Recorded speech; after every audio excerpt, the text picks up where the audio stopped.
Alrighty, pre-Pilates towel exercises, feet edition. So what we need to do is find a spot that is suitable for you to sit. And as you can see, I'm set up on my stairs because I happen to have stairs, and most of my furniture is floofy furniture. It's not something you really want to sit on. You know, if you have dining room chairs or kitchen chairs, that's a good strong possibility. I don't really have those. I have the stools that come up to the counter. And I have a couch, which is a little softer. Might be your only option, and that's okay. We can work through that. But I wanted to give you an idea of sitting down and what that might look like, because I obviously am not going to go for the lowest step, and particularly if you have injuries and ailments, that's going to be hard. You might need something that's a little higher, and then to bring yourself down. As you can see the angle, I can sit comfortably. My knees are where my hips are, more or less, and I can have my feet in front of me, and I can sit pulled in and up.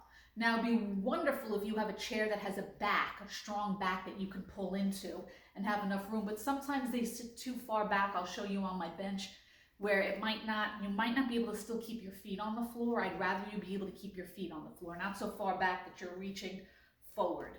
So let's take a few places to look at. As you can see, I also have a Cadillac and a reformer. Now the Cadillac tends to sit higher, as you can see from my hips. I don't have to move down too far. Let's see if we can get it so you can see my feet as well. That might be a little bit better. There we go. So my Cadillac is a little higher, right? Where I can't sit like this, my feet don't touch. And that's going to be the problem with some of the chairs with maybe the nice backs. You'll have this, but then you don't have this, and this is obviously going to be more important in a moment when we do the feet. The setup is important. It sounds ridiculous. It's important. You'll see why. So if I was sitting on something that's a little higher, I'm going to have to work to keep my powerhouse in, but I can get my feet on the floor. And then I would have to hold on to do my toes, which you can't see here, but we're going to do in a moment. So this is one option, obviously, in my house. And I just want to give you the different ideas, because depending on your injuries and ailments, you might also have knee and hip issues. And you're going to need something higher, not too low. As you can see, I'm already just bending down. It's almost like my steps, right? Again, shoulders over hips. You don't want to be slouching. You don't want to be arching, right? You want to find where your Pilates box is square. And I'll have to do one on Pilates box. I'm not sure I went over that in the other videos. And that where your hips and knees, and you can feel your feet on the floor, which you can't completely see both my feet just yet. Again, I'm just giving you a few options on seating positions.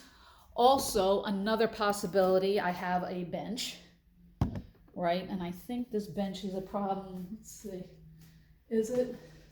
Not terribly. Actually, I can sit on this except for my mirror, right? I could sit on this probably up against the wall and keep my feet. I'm almost close.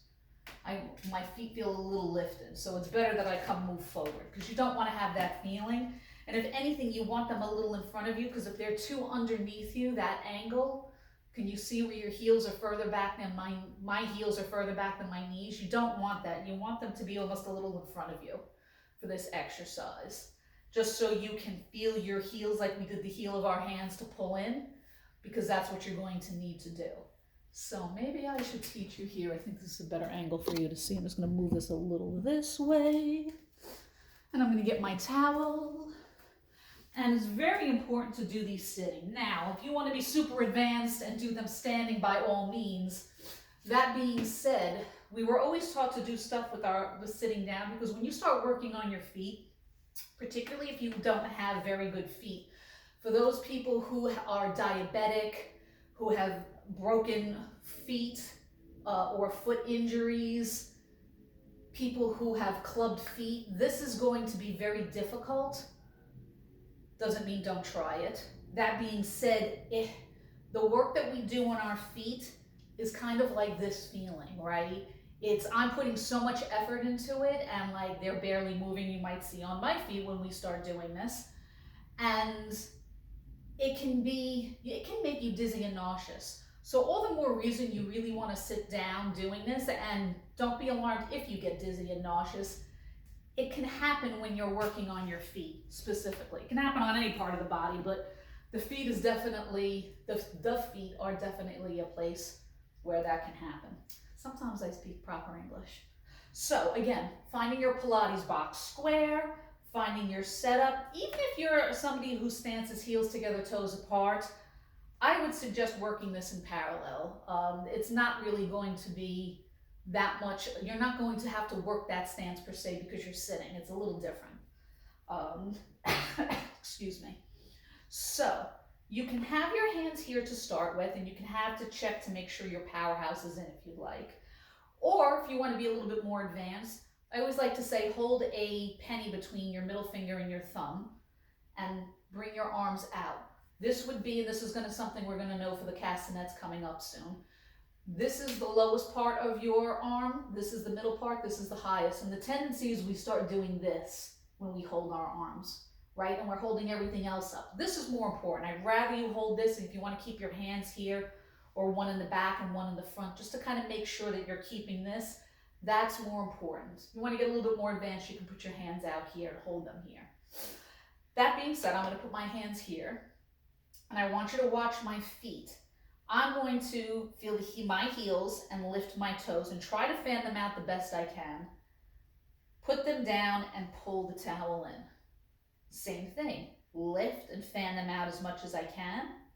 Put them down and pull the towel in. Do not be alarmed if they don't move so much, that's okay. Again, lift and fan, put them down and pull them in. I'm going to do 2 more because I'm going to do 5 each way.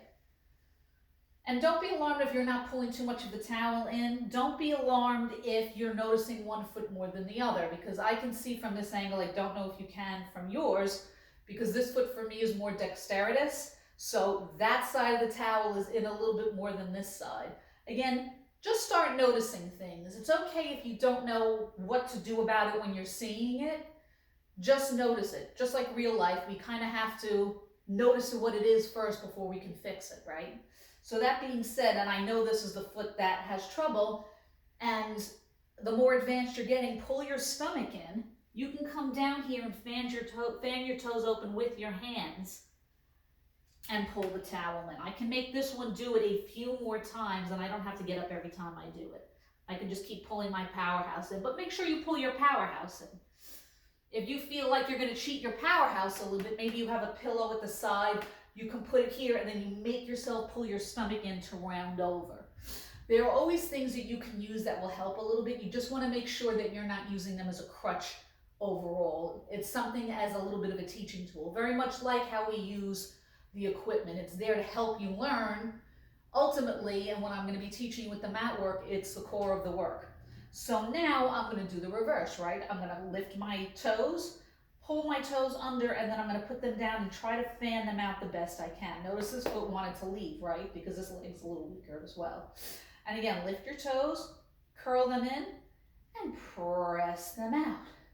And again, lift the toes, and I'm going to pull my powerhouse, and when I curl in, this toe I have to watch because it wants to curl over my big toe. And I'm going to fan them out. And again, 2 more. Curl the toes in, put them down, and fan them out. And it's okay if you can't reach down at first, just notice them. And one more time, I think I said that already. If you'll notice, Pilates instructors like to say that a lot. And fan them out. So 3 to 5 each way. So if you do 3 out, do 3 in. Try to keep them even both in and out. Those are your foot towel exercises. So you have your hands and your feet. And you are going to meet me back here, and we're going to learn castanets. See you in a moment.